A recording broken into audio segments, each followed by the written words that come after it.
கிருஷ்ணகிரி மாவட்டம் ஊத்தங்கரையில் ஒரு பரபரப்பான நிகழ்வு. ஆமா, அம்பேத்கருடைய சிலைக்கு செருப்பு மாலை என்பது அணிவிக்கப்பட்டிருக்கு. இதுவே மாற்று சமூகத்தை சார்ந்தவர்கள் அதை செய்திருந்தா இந்நேரம் மிகப்பெரிய பூதாகரமாக்கி இருப்பார்கள்.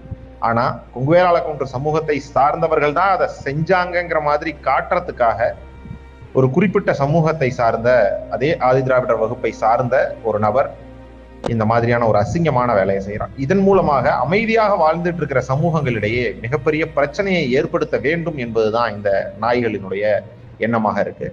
நம்ம ஒற்றுமைதான் அனைத்துக்குமான விஷயம் அப்படின்னு நம்புறோம். எல்லாருமே ஒற்றுமையா வாழ்ந்து இலக்கணமா ஒரு இணக்கமா வாழ்ந்துட்டு இருக்கோம்.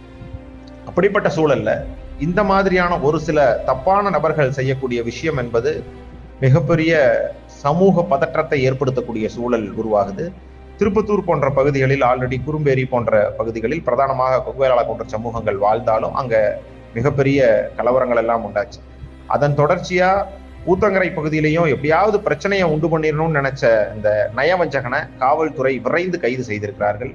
இந்த மாதிரியான நாய்களுக்கெல்லாம் எந்த வழக்கறிஞரும் முன்வரக்கூடாது. இந்திய அரசியலமைப்பு சட்டத்தை இயற்றிய அம்பேத்கருக்கு செருப்பு மாலை அணிவித்து அதன் மூலமாக அங்க பிரதானமாக வாழக்கூடிய கொங்குவேளாள கவுண்டர் சமூகத்திற்கும் பிற சமூகத்துக்கும் இடையே பிரச்சனையை உண்டு பண்ணணும்னு நினைக்கிறான்னா அவன் எப்படிப்பட்ட கீழ்த்தனமானவனா இருப்பான். அப்படிப்பட்டவர்களை விரைந்து இந்த காவல்துறை மிகப்பெரிய உச்சபட்ச தண்டனைகளை வழங்க வேண்டும் என்பதுதான் பிரதானமான மக்களான கொங்குவேளாள கவுண்டர் சமூகத்தினுடைய ஒட்டுமொத்த குரலாக இந்த இடத்தில் பதிவு செய்யலாம். இதுவே வேறு யாராவது அப்படி ஒரு செயலை செய்திருந்தால், அப்படியான ஒரு நயவஞ்சக செயலை செய்திருந்தால் எவ்வளவு பெரிய பிரச்சனையா அதை உண்டு பண்ணிருப்பான்.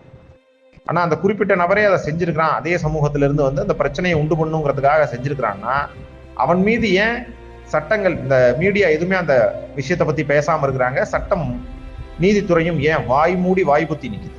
அது அவமானத்தின் உச்சம் இல்லையா? தலித்திய தலைவர்கள் எல்லாம் என்ன தூங்கிட்டு இருக்காங்களா? தான் சார்ந்த சமூகமாக இருந்தாலும் அதை பற்றி தட்டி கேட்க வேண்டாமா? இதுவா சமூக நல்லிணக்கம்? யார் கேட்கலைனாலும், யார் இந்த விடயத்தை பற்றி பேசலினாலும் குரலற்றவர்களின் குரலாய் வாய்ஸ் ஆஃப் கொங்குநாடு இனி வரும் காலங்களிலும் தொடர்ந்து இது போன்ற பிரச்சனைகளை எல்லாம் பேசும்.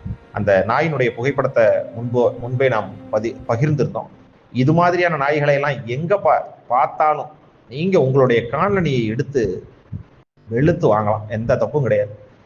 இப்படி இருக்கவனையெல்லாம் காவல்துறை ஏனோ மெத்தன போக்கோடு கையாடுது. அந்த கிருஷ்ணகிரி பகுதியில் இருக்கக்கூடிய காவல்துறை ஏன் இந்த சட்டத்தை, இந்த மாதிரியான நபர்களை மீண்டும் கைது செய்ய தயங்குது?